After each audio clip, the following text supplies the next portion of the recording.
প্রিয় বন্ধুরা, আপনাদের সাথে আবারও একটি ছোট্ট ভিডিও নিয়ে হাজির হলাম। বিসিএস আইকন সখীপুর শাখা থেকে। আপনারা একটা জিনিস দেখতে পাচ্ছেন স্ক্রিনে, একটা শব্দ দেখা যাচ্ছে, প্রতিদান। এই প্রতিদান এটা একটা কবিতার নাম। আমাদের বাংলা সাহিত্যের প্রিয় লেখক জসিমউদ্দিনের একটা কবিতা, যেটা এসএসসি অর্থাৎ ইন্টারমিডিয়েটের পাঠ্যসূচিতে রয়েছে। তো এই প্রতিদান কবিতাটা নিয়ে একটু কথা বলতে চাচ্ছি, যে প্রতিদান থেকে যে বিষয়গুলো বিশ্ববিদ্যালয় ভর্তি পরীক্ষায় কিংবা বিভিন্ন জায়গায় আসতে পারে, মানে প্রতিযোগিতামূলক পরীক্ষায় কিংবা চাকরি পরীক্ষায়, যে প্রতিদান কবিতাটা কোন কাব্যগ্রন্থ থেকে দেওয়া হয়েছে। আপনারা জানেন কবি জসিমউদ্দিন অনেকগুলো কাব্যগ্রন্থ, তার মধ্যে আপনার এইটা হচ্ছে আপনার উৎস, যেটা আপনারা দেখতে পাচ্ছেন যে উৎস কোথা থেকে আসছে? বালুচর। এই যে আপনার বালুচর, অর্থাৎ এই বালুচর কাব্যগ্রন্থ থেকে প্রতিদান কবিতাটি নেওয়া হয়েছে। এছাড়া এই কবিতাটার মধ্যে কী কী উপকরণ রয়েছে? কাটা উপকরণ বলতে এখানে একটা কাটা উপকরণ রয়েছে।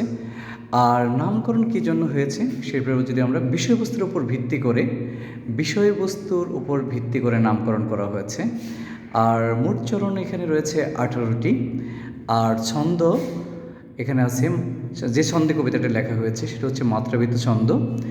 এখানে মাত্রাবৃত্ত ছন্দ থাকলেও পর্ব সংখ্যার মধ্যে একটু সমস্যা রয়েছে, সেটা হচ্ছে প্রথম, দ্বিতীয়, পঞ্চম পংক্তিতে 6 মাত্রা করে 3টি পর্ব, এবং 2 মাত্রা করে একটি অপূর্ণ পর্ব রয়েছে। একটি করে, আর 2 মাত্রা করে একটি করে অপূর্ণ পর্ব রয়েছে। এই আর কি মাত্রাবৃত্ত ছন্দ। যদি প্রশ্ন আসে কী ছন্দ, তাহলে মাত্রাবৃত্ত ছন্দে। আর প্রথম, দ্বিতীয়, পঞ্চম পংক্তিতে 6 মাত্রা করে 3টি পর্ব এবং 2 মাত্রা করে একটি অপূর্ণ পর্ব রয়েছে। অপূর্ণ পর্বটা হচ্ছে একটা বিশ্লেষণের বিষয়, সেটা কোনো অন্য একটা ক্লাসে দেখাবো। আর এই কবিতাটিতে রয়েছে প্রথম লাইন কি? প্রথম লাইন, আমার এ ঘর ভাঙিয়াছে যেবা। দেখেন, আমার এ ঘর ভাঙিয়াছে যেবা, অর্থাৎ আমার এ ঘর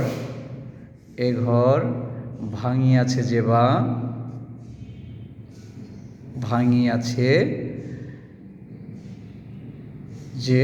হ্যাঁ, আমার এই ঘর ভাঙিয়াছে যেবা, প্রথম লাইনটা। আর শেষ লাইনটা হচ্ছে কি? আপন করিতে কাঁদিয়ে বেড়াই। ঠিক আছে, এই আপন করিতে কাঁদিয়ে বেড়াই, এই জিনিসটা মনে যদি আপনাদের থাকে, আপন করিতে কাঁদিয়ে বেড়াই, তাহলে আপনারা খুব ভালো করতে পারবেন। আর আশা করি এই জিনিসটা ভালো লাগবে এবং মনে রাখবেন। একটা বিষয় থেকে কিন্তু খুব গুরুত্বপূর্ণ প্রশ্ন এবং যে কোনো প্রতিযোগিতামূলক পরীক্ষায় আসার মতো প্রশ্ন। ধন্যবাদ।